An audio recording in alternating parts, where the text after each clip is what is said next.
What was an otherwise first-rate simulation exercise conducted by the armed forces after an almost decade-long hiatus ended in bedlam on Friday night, as bleachers at the Marion Jones Sporting Complex were quickly abandoned amidst the burning sensation of tear gas.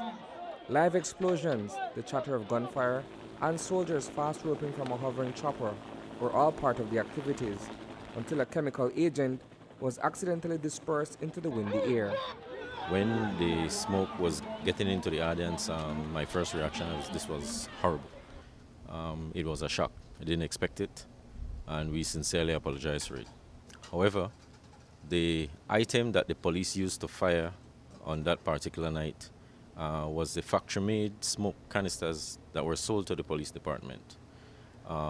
There are rare occurrences where even from the factory there are errors, and it appears at this moment that there was an error from the factory.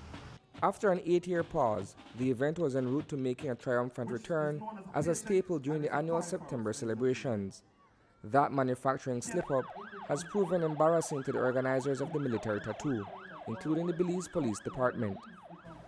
When it comes to tear gas, there's a component in there that makes your eyes watery. It gives you a burning effect, an itchy effect, and that is what was felt. I felt it as well, but it was only one. The rest were the genuine white smoke canisters.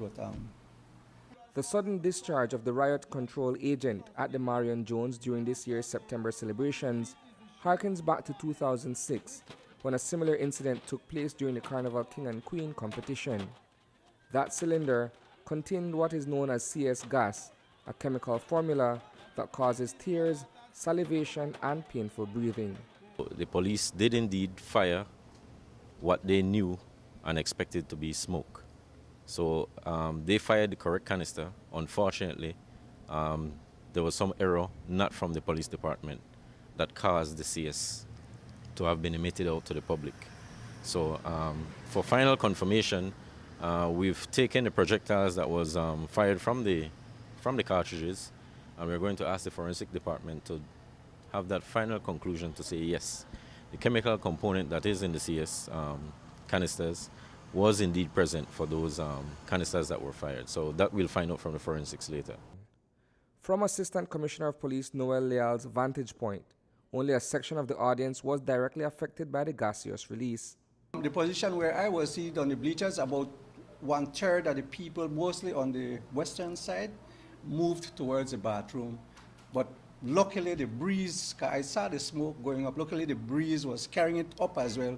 So we got, like where I was, we got like the tail end of it, very little bit. Does this raise concerns for future events where these kinds of munitions are discharged, that there may be any other biochemical agent other than what you guys would have purchased? It will, of course, raise concern, but as what I've said, that particular type of ammunition will not be used in the next upcoming tattoo at all, because we will not accept that being used.